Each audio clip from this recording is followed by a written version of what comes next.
அனைவருக்கும் வணக்கம். சித்துக்களில் சிக்காதீர்கள்.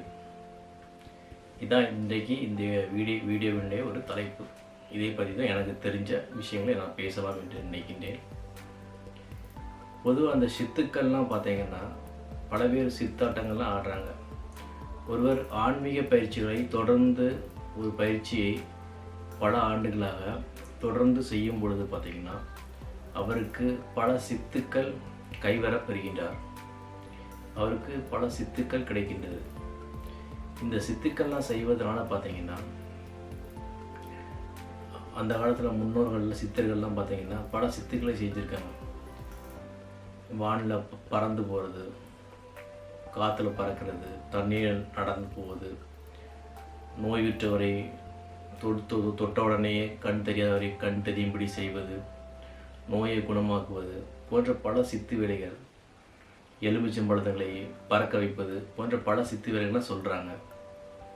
இந்த சித்து வேலைகள்லாம் செய்கிறாங்க. இது எல்லாம் பார்த்தீங்கன்னா இவை அனைத்தும் ஒரு அறிவியல் தான் சொல்கிறாங்க. அதாவது அது அவ்வாறே இருக்கின்றது. இப்போது இந்த கெமிக்கல் ரியாக்ஷன் சொல்கிறாங்க. வேதியியல், ஒரு கெமிக்கல் எடுத்துக்கணும், 2 கெமிக்கல் எடுத்துகிட்டு அந்த 2 கெமிக்கலையும் ஒன்றோடு ஒன்று சேர்க்கும் பொழுது அதற்கிடையே இருக்கக்கூடிய அந்த வேதியியல் மாற்றங்களின் காரணமாக அந்த கெமிக்கல் என்னாவது வேறொரு புதிய பரிணாமத்தை உருவாக்குகின்றது. அதாவது அந்த கெமிக்கலுக்கு ஏற்றாற்போல் திடீரென்று புகையாக போகும், திடீரென்று அந்த கெமிக்கலுடைய கலர் மாறும். இந்த மாதிரி அந்த வேதியியல் மாற்றங்களுக்கு ஏற்ப ஒவ்வொரு விதமான ஒரு கெமிக்கல் ரியாக்ஷன், ஒரு வேதியியல் மாற்றங்கள் நிகழும்.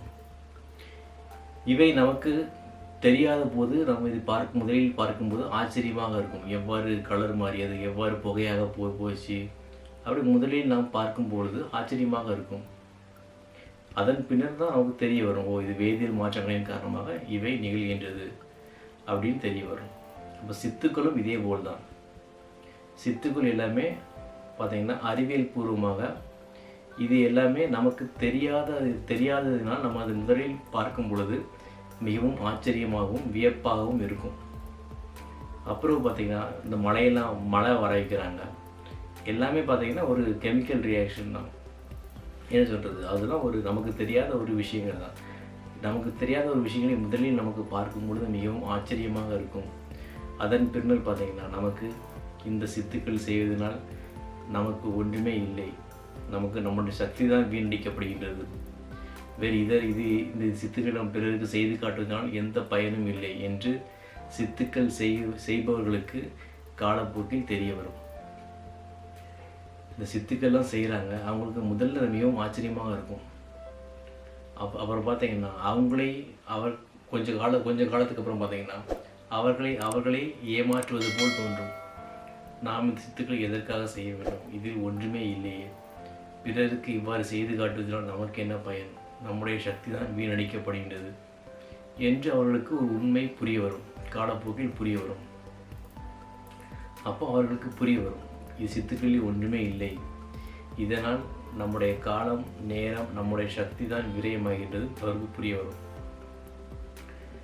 பொதுவாக அதன் பின்னர் அவர்களுக்கு புரிய வரும், இருப்பதிலேயே உண்மையாக நிரந்தரமாக இருப்பது ஒன்றுதான், அதான் இந்த பிரம்மம்.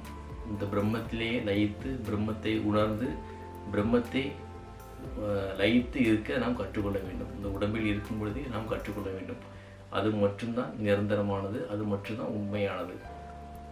அப்போது அதை தான் உண்மை என்று நான் சொல்கின்றேன்.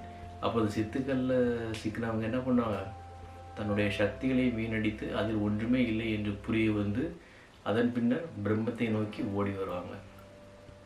இதனால் உண்மையான இந்த பிரம்மத்தை பற்றி அதை தெரிந்து கொண்டு சித்துக்களில் சிக்காமல், சக்திகளை வீணடிக்காமல், சித்துக்களில் ஆசை வயப்பட்டு சித்துக்களில் சிக்காமல் நாம் நம்முடைய தியானங்களை செய்து இந்த கடவுளை பற்றி நாம் புரிந்து கொண்டு கடவுளை எப்பொழுதும் நினைத்து கொண்டிருப்பதே ஒரு சிறந்த, ஒரு உண்மையான ஒரு கடவுள் தன்மை. இதுதான் முக்கியம்.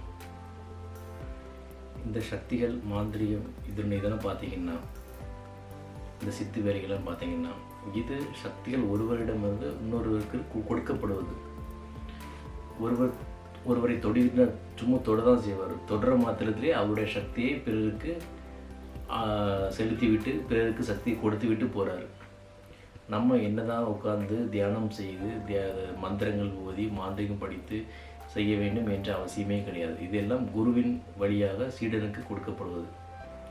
அதனால் நமக்கு தேவையில்லாத சித்துக்களிலும் இது போன்ற மாயைகளிலும் இது போன்ற விஷயங்களில் சிக்காமல் உண்மையான ஒரே நிரந்தரமான அந்த பிரம்மத்தை தியானத்தின் மூலமாக உணர்ந்து கடவுளை நாம் எப்பொழுதும் நினைத்து கொண்டே இருப்பதே ஒரு இறுதியான ஒரு நிரந்தரமான உண்மை. அதை நாம் அனைவரும் பின்பற்ற வேண்டும். இதுதான் முக்கியமான விஷயம். அனைவருக்கும் நன்றி.